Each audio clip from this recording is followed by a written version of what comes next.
మీ కుటుంబ శాంతి, ఆరోగ్యం, ఆర్థిక అభివృద్ధి కోసం రుద్రాక్ష మహాపూజలో తప్పక పాల్గొనండి. ఇప్పుడే నమోదు చేసుకోండి.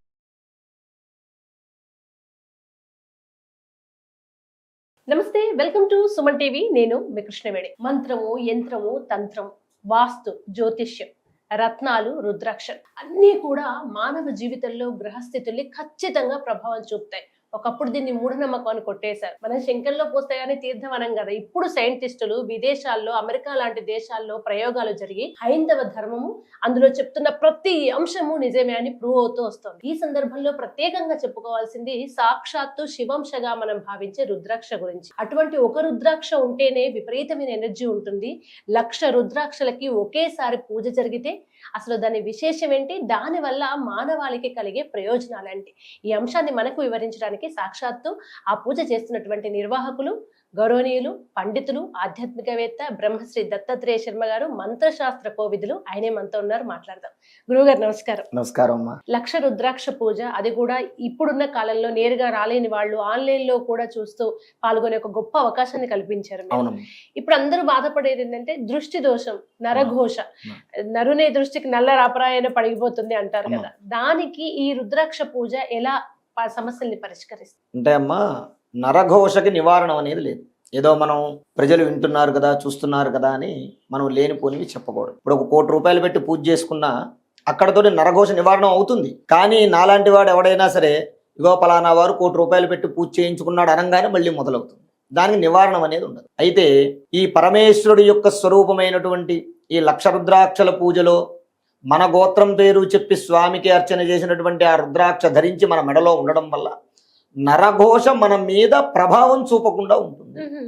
ఆ రుద్రాక్ష యొక్క శక్తి వల్ల నరఘోష అనేది మన మీద ప్రభావం చూపించదు, చూపకుండా ఉంటుంది తప్ప నరఘోష అనేది జీవితంలో ఎవరి జీవితంలోనూ పూర్తిగా నివారణ అవ్వదు. ఎందుకంటే మనం ఎంత చేసినా సరే నరఘోష అనేది మళ్ళీ వెంటనే ప్రారంభం అయిపోతుంది.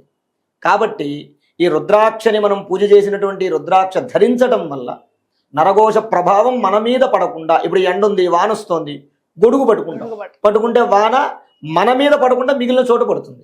అలాగే ఈ రుద్రాక్ష ధరించడం వల్ల, ఈ 1,00,000 రుద్రాక్ష పూజలో పెట్టి చేసినటువంటి ఈ రుద్రాక్ష ధరించడం వల్ల ఎవరైతే వేసుకుంటారో వారికి నరఘోష ప్రభావం అనేటటువంటిది ఆ ప్రభావం వారి మీద చూపదు. సాధారణంగా నరదృష్టి, నరఘోష, దృష్టి దోషం ఇవి ఉన్న వాళ్ళు ఏ లక్షణాలను చూసి మా మీద నరఘోష ఉంది అని గుర్తించవచ్చు అంటారు? అంటే ఎక్కువగా తలపోటు ముందుగా ఎక్కువగా వస్తుంది. నరఘోష ఉన్నటువంటి వారికి తలపోటు ముందుగా ఎక్కువ వస్తూ ఉంటుంది. తర్వాత పని చేసినంతసేపు బాగానే ఉంటుంది, ఉన్నట్టుండి నీరసించిపోవటము, తర్వాత ఉన్నట్టుండి శరీరం బాగా బరువుగా ఉండటము, మనం దారిలో వెళ్ళేటప్పుడు ఏదైనా జంతువు, ఏ కుక్క కానివ్వండి లేదా పిల్లి కానివ్వండి, మన మీదకి వెంటనే మీదకి రావటం కానివ్వండి, ఇలాంటివన్నీ కూడా ఈ నరఘోష ఉన్నది అనడానికి సూచన. అంతేకాకుండా నరఘోష ఉండడం వల్ల జ్వరం కూడా వస్తుంది. జ్వరము, ఒళ్ళు నొప్పులు లాంటివి అలాంటివి వస్తూ ఉంటాయి. అందువల్ల మనం ఏం చేస్తామయ్యా అంటే, పూర్వం పెద్దలు చెప్పినటువంటి సూచన ఏంటయ్యా అంటే, బయటికి వెళ్ళొచ్చిన వెంటనే కాళ్ళు కడుక్కుని కళ్ళు తుడుచుకుని ఇంట్లోకి వెళ్ళమని చెప్తారు. చిన్నపిల్లలు అయితే కాస్త ఉప్పో, నిమ్మకాయో, కొబ్బరికాయో దిష్టి తీయమని చెప్తారు.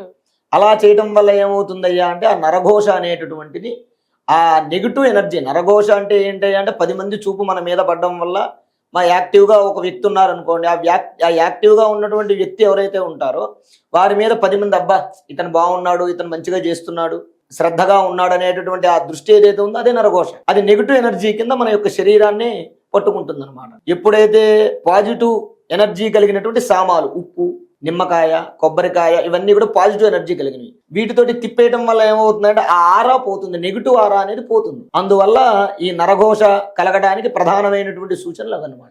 సో అసలు ఈ నరఘోష మన దాకా రాకుండా ఉండాలంటే రుద్రాక్ష వేసుకుంటే సరిపోతుంది. రుద్రాక్ష వేసుకోవాలి, ప్రతిరోజు బొట్టు పెట్టుకోవాలి. ఎందుకు అంటే కూడా నరఘోషకి ప్రధానమైన సూచన ఏంటంటే అమ్మా, మన యొక్క కళ్ళు అవతల వాళ్ళను చూడడం వల్ల కూడా నరఘోష కలుగుతుంది. ఇక్కడ దీన్ని ఆజ్ఞాచక్రం అంటారు, భ్రూమధ్య స్థానం అంటారు. ప్రతి మనిషి కూడా ఈ మనం ఏ తదేక దృష్టితో చూడటం వల్ల వాళ్ళు మనల్ని కానీ మనం వాళ్ళని కానీ తలనొప్పి వస్తూ ఉంటుంది. ఈ తలనొప్పి ఎక్కడి నుంచి ప్రారంభం అవుతుంది అంటే, ఆ తలనొప్పి రావడమే నరఘోష ప్రారంభం. అది ఈ భ్రూమధ్య చక్రంలో కుంకుమ బొట్టు పెట్టుకోవాలి. ఇక్కడ ఆజ్ఞాచక్రం ఉంటుంది. ఈ ఆజ్ఞాచక్రానికి గనక నెగిటివ్ ఎనర్జీ ఎప్పుడైతే తగులుతుందో అప్పుడు నరఘోష వచ్చినట్టు అర్థం.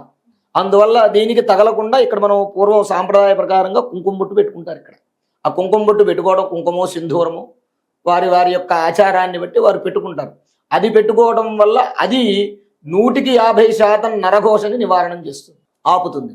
తద్వారా మనం ఈ వేసుకున్నటువంటి రుద్రాక్ష శరీరంలో ఈ నరఘోష వల్ల కలిగేటటువంటి రుగ్మతల్ని నివారణం చేస్తుంది. ఆ నరఘోష ఎనర్జీని, ఆ నెగిటివ్ ఎనర్జీని మన మీదకి రాకుండా చూస్తుంది అనమాట. ధన్యవాదాలు. ధన్యవాదాలమ్మా.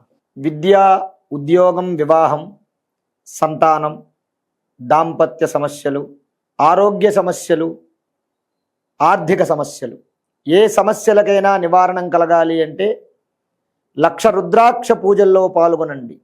అందరికీ శుభం కలిగి పరమేశ్వరానుగ్రహంతో ఆయుష్షు, ఆరోగ్యము, ఐశ్వర్యము, ఆనందము కలుగుతాయి. శుభం. స్వస్తి.